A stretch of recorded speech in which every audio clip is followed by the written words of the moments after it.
Bienvenidos a su podcast Pan de Vida, donde estudiamos la Biblia versículo por versículo, capítulo por capítulo y conectando su mensaje con el resto de las escrituras, haciendo aplicaciones a la vida cristiana.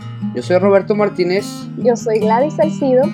Y te invitamos a juntos aprender más de la palabra de Dios. Comenzamos.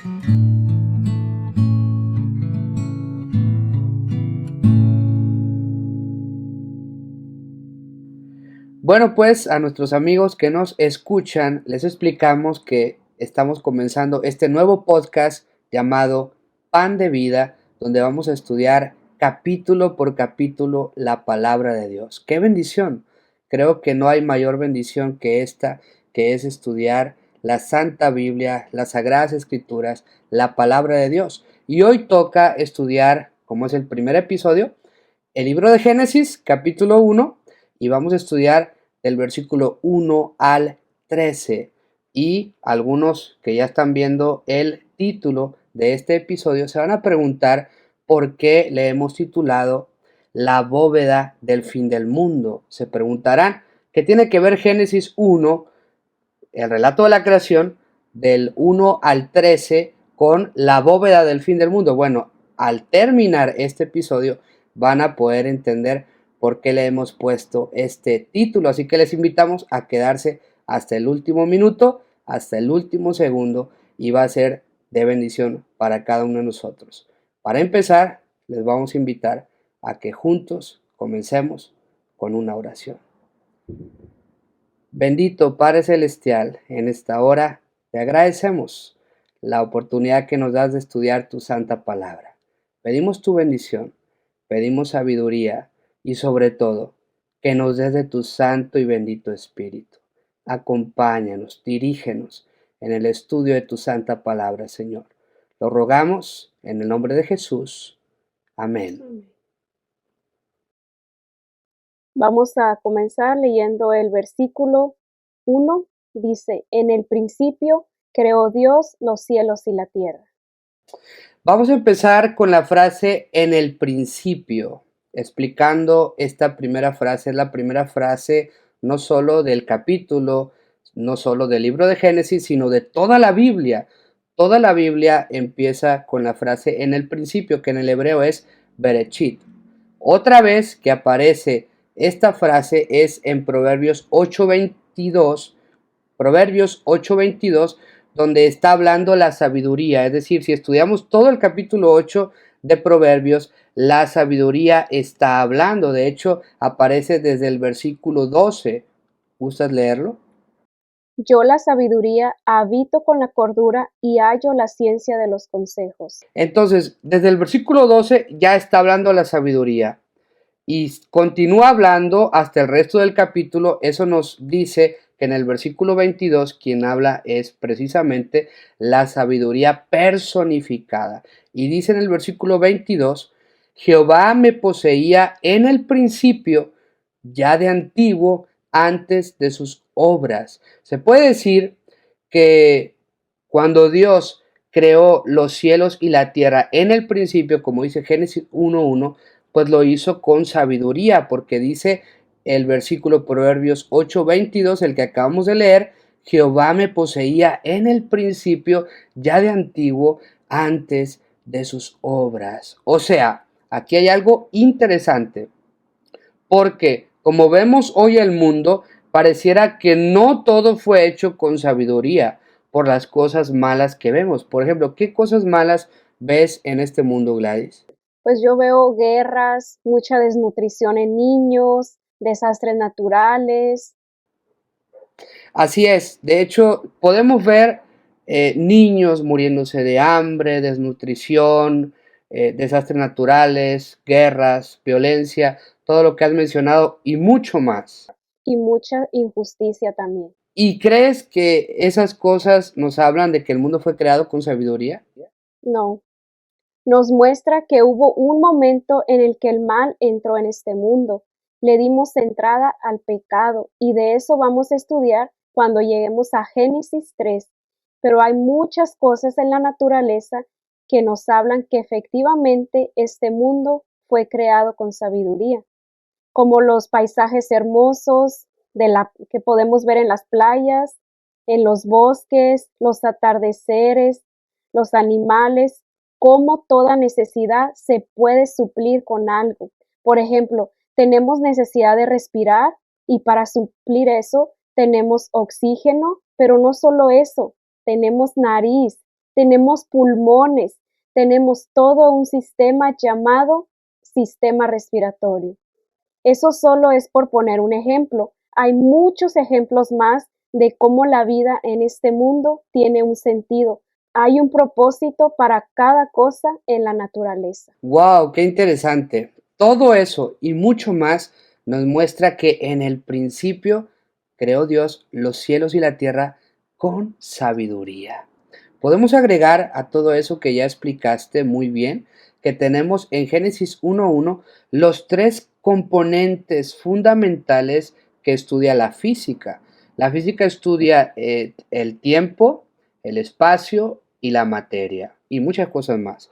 Pero esos tres componentes fundamentales están presentes en Génesis 1.1. El tiempo, por eso menciona en el principio, está hablando de tiempo. El espacio, creó Dios los cielos.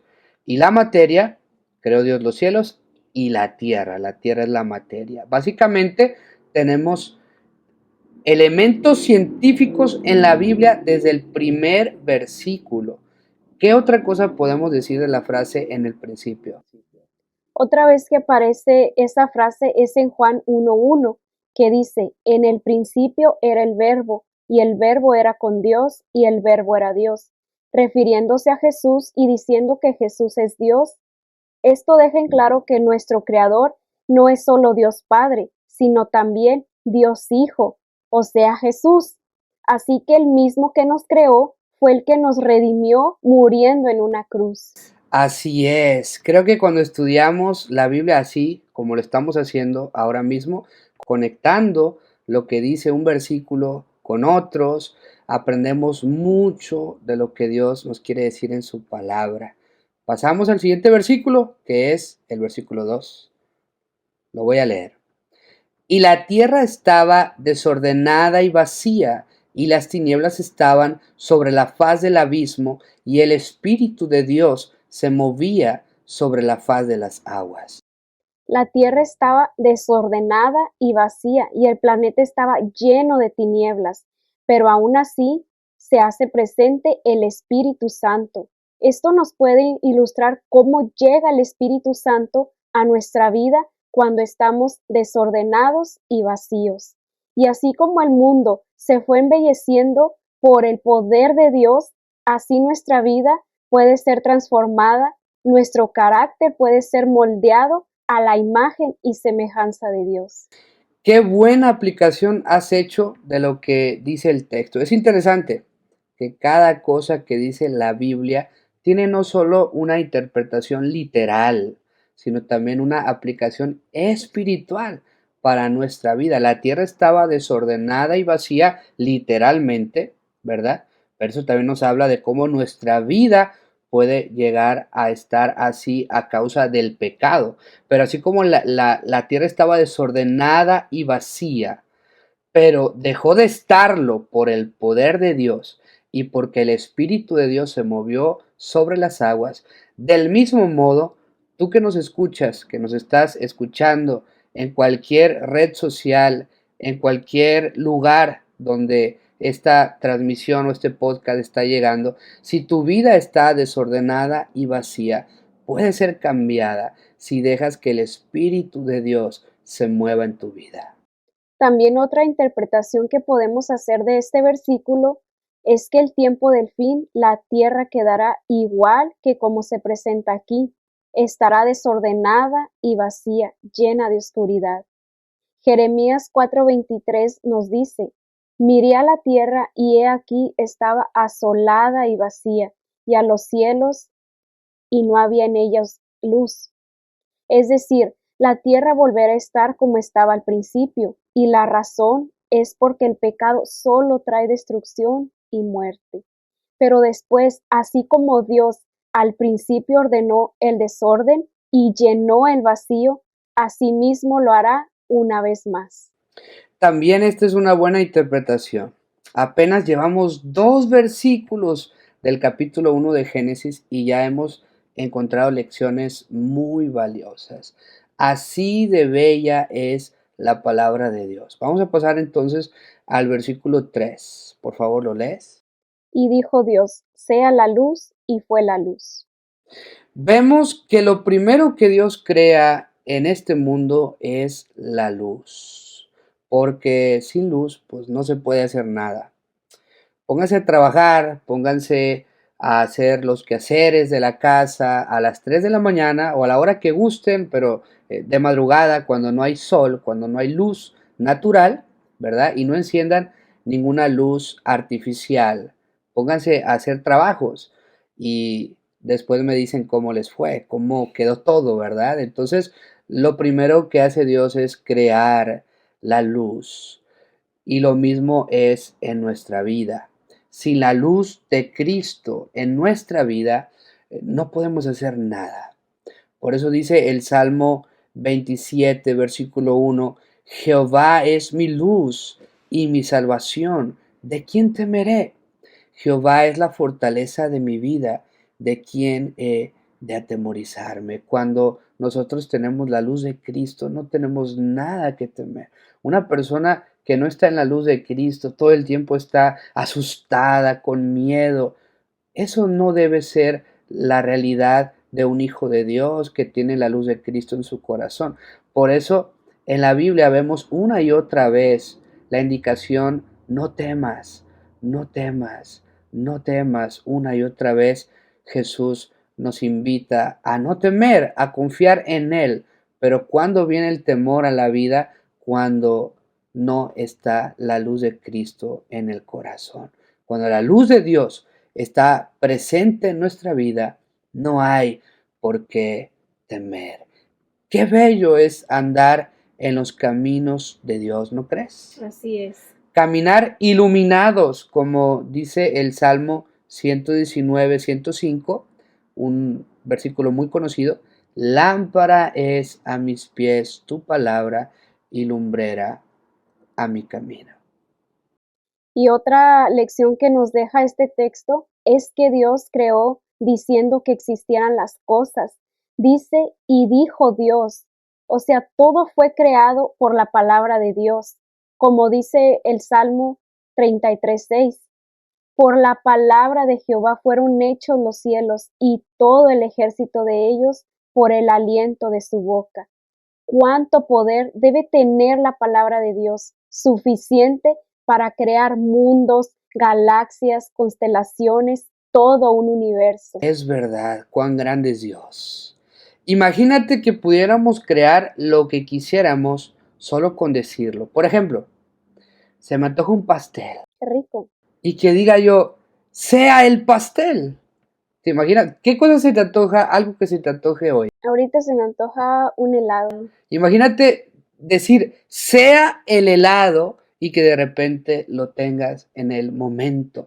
Pues así es el poder de la palabra de Dios. Solo que Él no usa el poder de sus palabras en cosas pasajeras, sino en realizar sus propósitos eternos. Y por eso es de suma importancia para un hijo de Dios el estudiar la Biblia, que es la palabra de Dios, porque al estudiarla se crean en nosotros las condiciones necesarias para dejar lo que debemos dejar y hacer los cambios que debemos de hacer. Nunca menosprecies el poder transformador que tiene la Biblia. Es el único libro en toda la historia que ha transformado millones y millones de corazones. Pasamos al versículo 4. Y vio Dios que la luz era buena y separó Dios la luz de las tinieblas. Aquí nos habla que Dios no quiere que se mezclen la luz y las tinieblas. Él separó la luz de las tinieblas y en otro versículo se nos dice, ay de los que a lo malo dicen bueno y a lo bueno malo, que hacen de la luz tinieblas y de las tinieblas luz, que ponen lo amargo por dulce y lo dulce por amargo. Esto lo encontramos en Isaías 5:20. También en 2 Corintios 6:14 dice: No os unáis en yugo desigual con los incrédulos, porque ¿qué compañerismo tiene la justicia con la injusticia? ¿Y qué comunión la luz con las tinieblas? Claramente, Dios no quiere que las tinieblas se mezclen con la luz, porque según dice en Génesis 1:4, vio Dios que la luz era buena y separó Dios la luz de las tinieblas. Así es, estamos de acuerdo y creo que los que nos escuchan lo estarán, que podemos caer en el error de querer mezclar las cosas que tienen que ver con la luz y las cosas que tienen que ver con las tinieblas. Eso está muy, muy, muy mal.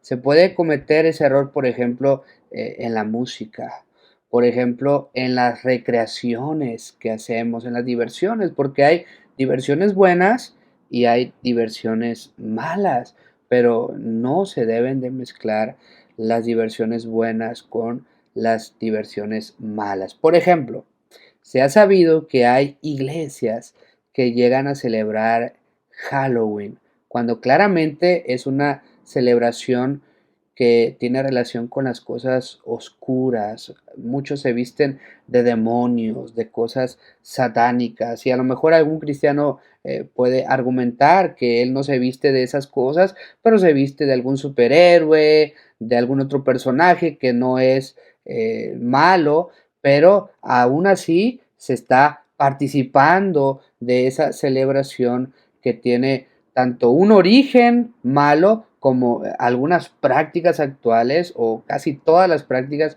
actuales que tienen que ver con Halloween implican cosas diabólicas, implican espiritismo, implican demonios, implica Satanás. Y hay quienes practican esa celebración dentro de iglesias. Claramente, esto es un caso de querer mezclar la luz con las tinieblas, pero cuando esto pasa, los resultados son muy dañinos para los hijos de Dios y para la iglesia de Cristo. Desde el mismo principio de la Biblia, en el relato de la creación que estamos estudiando, vemos que eso no debe pasar en el pueblo de Dios. Voy a leer el siguiente versículo, es el versículo 5. Recuerden, estamos estudiando Génesis capítulo 1 y ahora pasamos al versículo 5. Y llamó Dios a la luz día y a las tinieblas llamó noche, y fue la tarde y la mañana un día. Lo primero que quiero que comentemos de este versículo es que Dios le da nombre al día y a la noche. De hecho, en este primer relato de la creación, Dios solo le da nombre a cosas inanimadas, es decir, cosas que no tienen vida, que no son seres vivos. El día y la noche, pues no son seres vivos, son fracciones en el tiempo. Y en este versículo le da nombre a dos cosas que ya mencioné, el día y la noche. Le dio nombre a cosas que tienen que ver con el tiempo, pero luego más adelante en el versículo 8 Dios le da nombre a algo que tiene que ver con el espacio. Dice el versículo 8: y llamó Dios a la expansión cielos. Y más adelante en el versículo 10 de Génesis 1, Dios le da nombre a algo que tiene que ver con la materia, a dos cosas, a la tierra y a los mares. Noten que los mismos tres componentes que estudia la física que vimos en Génesis 1:1, el tiempo, el espacio y la materia, se ven en las cosas a las que Dios las nombra, a las que Dios les da nombre, las llama. Les llama a dos componentes que tienen que ver con el tiempo, que es el día y la noche. Le llama a un componente que tiene que ver con el espacio, que son los cielos, y algo que tiene que ver con la materia es la tierra y los mares. Son las mismas tres cosas que aparecen en Génesis 1:1, el tiempo, el espacio y la materia. Fíjense cómo en la Biblia hay cosas que a veces no se notan a primera vista, pero que si nos ponemos a analizar un poco, siempre hay nuevas cosas que descubrir, ¿no crees? Así es. También podemos comentar sobre que otro que puso nombre a la creación fue Adán. Él le puso nombre a todos los animales y le puso nombre a su mujer. Primero vemos que le puso nombre a los animales en Génesis 2, 19 al 20. Jehová Dios formó pues de la tierra toda bestia del campo y toda ave de los cielos, y las trajo a Adán para que viese cómo las había de llamar, y todo lo que Adán llamó a los animales vivientes, ese es su nombre. Y puso Adán nombre a toda bestia y ave de los cielos, y a todo ganado del campo. Ahora vamos a ver que a su mujer le puso dos nombres. El primero está en Génesis 2:23, que dice: Dijo entonces Adán: Esto es ahora hueso de mis huesos y carne de mi carne. Esta será llamada varona, porque del varón fue tomada. Aquí la llama varona. Hay algunas versiones que lo traducen como mujer. El primer nombre que Adán le da a su esposa es mujer, y el segundo nombre que le da está en Génesis 3:20. Y llamó Adán el nombre de su mujer Eva, por cuanto ella era madre de todos los vivientes. Entonces, además de llamarla varona o mujer, también la llamó Eva. Qué interesante. Y hay un detalle más sobre Dios poniendo nombres en la creación que no está ni en Génesis 1 ni en Génesis 2, que son los dos relatos de la creación.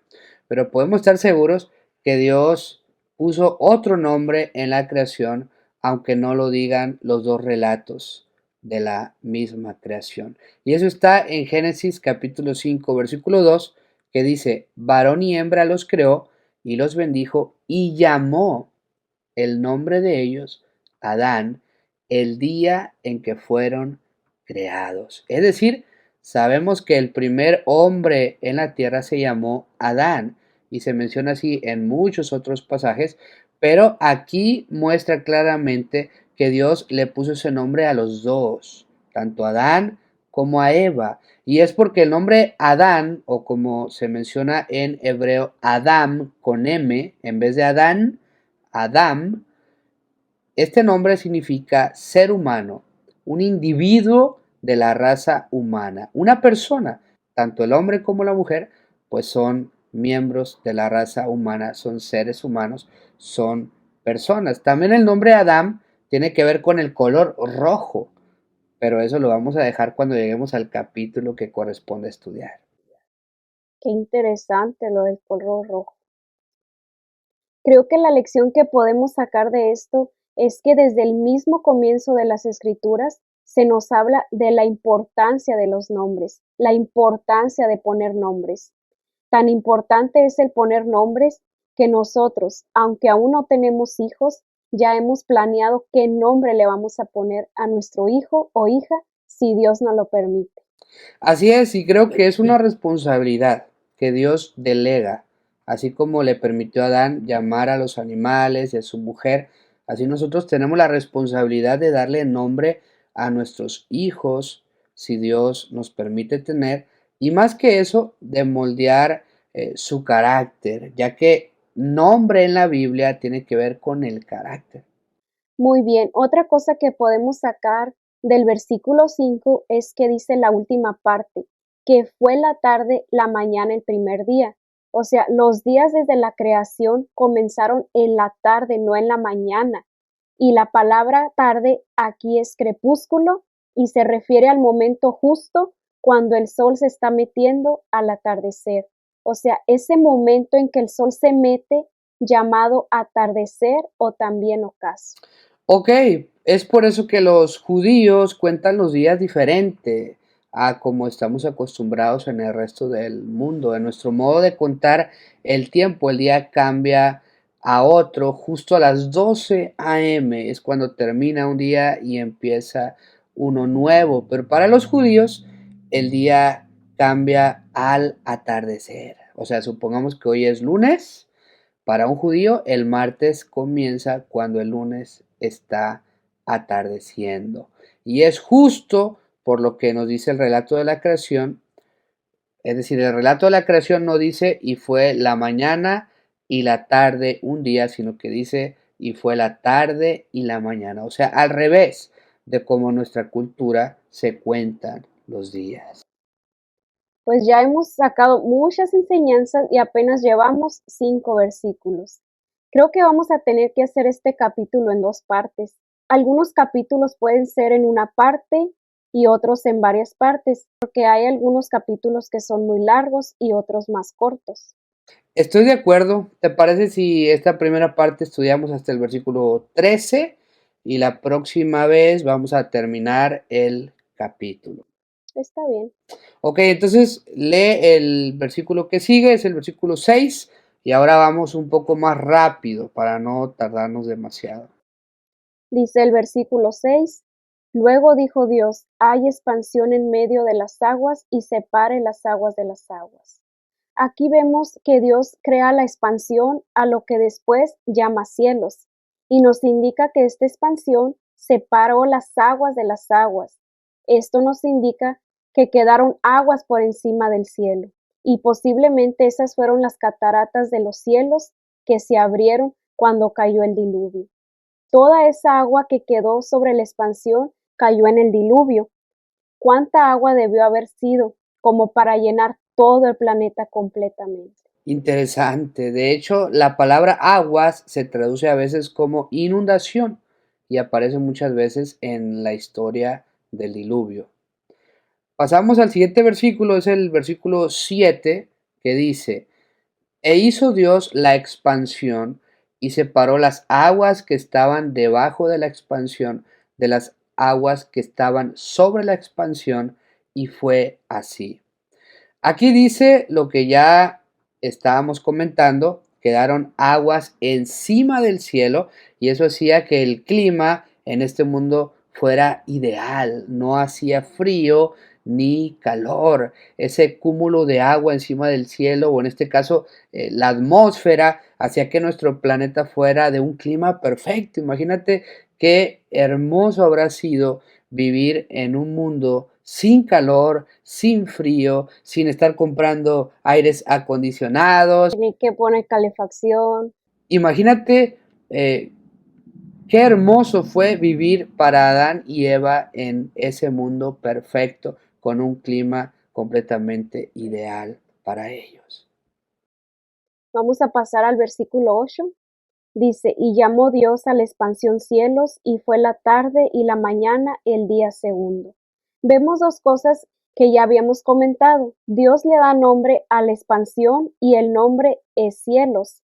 Ya habíamos hablado también de la importancia de los nombres en la Biblia. Y lo otro es que el segundo día comenzó al atardecer, igual que el primer día. Esa es la manera como se cuentan los días en la Biblia. Muy bien, llevamos 2 días de la creación, ahora vamos a pasar al tercer día que está a partir del versículo 9. ¿Lo leo? Dijo también Dios, júntense las aguas que están debajo de los cielos en un lugar y descúbrase lo seco, y fue así.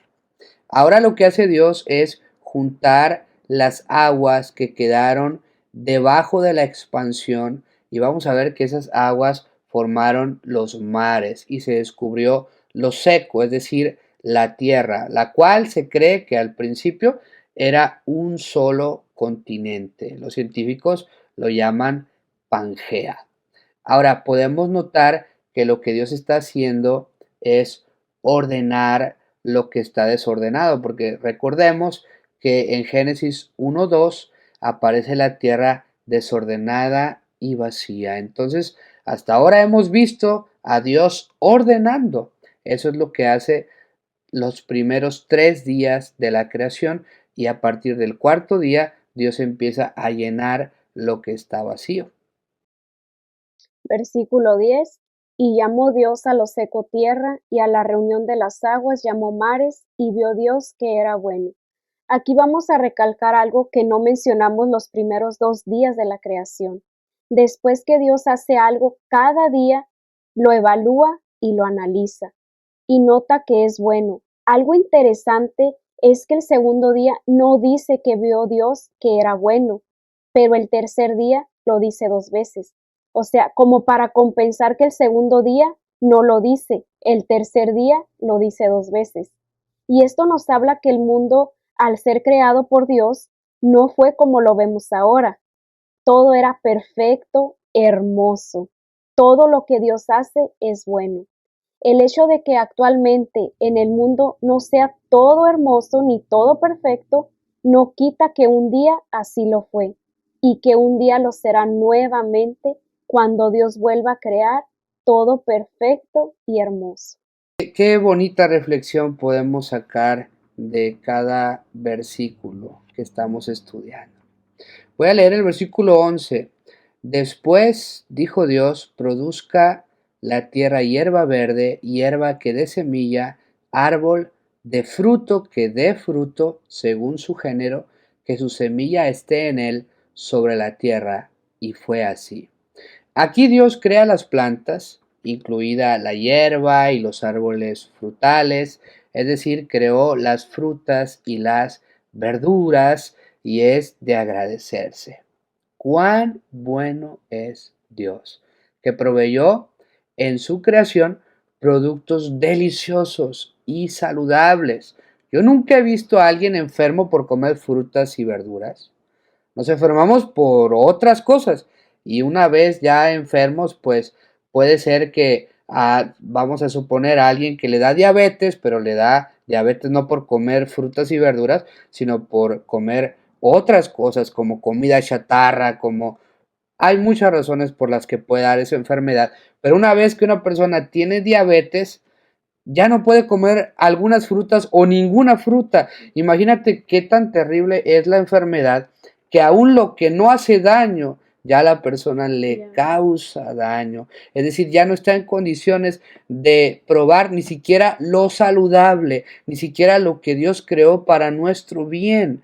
Eso nos habla de que lo que Dios hace es bueno y que deberíamos principalmente alimentarnos de esas cosas, de las frutas, de las verduras, porque nadie se enferma por comer de eso que Dios ha hecho. ¿Qué opinas tú de las frutas, de las verduras? ¿Cuáles son tus frutas favoritas? ¿Y qué beneficios tiene el comer principalmente de eso y no tanta carne y alimentos procesados? Bueno, pues tengo muchas frutas favoritas, pero voy a decir solo algunas. Es la sandía, el melón, mango, piña y muchas más. Pero también algo que no mencionamos es de que ahora, como está el mundo lleno de pecado, ya las frutas, las verduras no son como eran al principio. Ya todas las frutas y verduras tienen muchos químicos que lo hacen que para que se vean más brillantes, que crezcan más rápido y todo eso nosotros lo consumimos. Pero lo ideal, yo pienso que sería que cada quien tuviera tener sus siembras y poder ahí cosechar, puede ser zanahoria, o sea, todas las frutas y verduras. Y sería eso más mejor para nuestra salud. Así es, de hecho, si nosotros analizamos las cosas más caras de eso que estamos mencionando, esos productos, frutas y verduras, las cosas más caras es lo orgánico. Y lo orgánico es lo que sale simplemente de la tierra. Imagínate, no se le agrega nada y es lo más caro. Imagínate qué tan terrible es el pecado y la obra del ser humano en lo que Dios ha hecho y cómo nosotros arruinamos las cosas que Dios ha creado, que cuando el ser humano pone su mano en las cosas que Dios hizo, se devalúan completamente. Vale mucho más lo que sale natural, eso es lo orgánico. Si uno analiza los precios de un aguacate orgánico y un aguacate no orgánico, es decir, que tiene conservadores o tiene productos, no sé todos los productos que le ponen en la agricultura, pero un aguacate orgánico vale mucho más, tiene más valor y más nutrición y más beneficios que un aguacate no orgánico. Lo mismo con el huevo, con todos los productos. Entonces, eso nos habla de cómo Dios ha creado las cosas perfectamente para nuestro bien, para nuestro beneficio. Y por más caro que sean los productos que dicen orgánicos, yo pienso que es, pues, aunque gastes un poquito más, pero vas a comer más saludable. Muy bien. Vamos a pasar al versículo 12, ya acá estamos por terminar. Dice, produjo pues la tierra hierba verde, hierba que da semilla según su naturaleza, y árbol que da fruto, cuya semilla está en él según su género. Y vio Dios que era bueno. Algo que menciona este versículo y el anterior también es que Dios no solo creó frutas y verduras, sino que creó las semillas dentro de las frutas y verduras para que jamás se terminara de producir más alimento. Por eso, ¿tú sabías que hay un edificio que se llama la bóveda del fin del mundo? En el que están todas las semillas de todas las especies de alimentos, por si hubiera un cataclismo mundial, que sean preservadas las semillas para seguir teniendo alimento. Wow, ese dato nos habla de cómo dependemos de Dios y de lo que Él hizo desde el principio, que hizo las semillas. Se tiene que preservar lo que Dios hizo. Desde el mismo principio Dios creó las frutas, las verduras, las plantas, todo con sus semillas. Y si eso se, y si eso se destruyera y dejara de existir, simplemente no podemos seguir. Es decir, sin Dios no somos nada. Sin Dios no tenemos nada. Creo que terminamos con una buena reflexión. Dios es nuestro creador y es nuestro sustentador, el que nos provee de todo lo que necesitamos. Qué hermosa es la palabra de Dios, qué bello es Dios, qué bonito es estudiar de las cosas que Dios hace por nosotros y cómo Él provee de todo para nosotros. ¿Te parece si terminamos con el versículo 13 juntos? Y fue la tarde y la mañana el día tercero. No tenemos nada más que mencionar por ahora, ya lo hemos mencionado. Solo recordarles que la palabra de Dios es pan de vida y no solo de pan vivirá el hombre, sino de toda palabra que sale de la boca de Dios. Fue un gusto estudiar la palabra de Dios con ustedes. Nos vemos en el siguiente episodio. Hasta la próxima.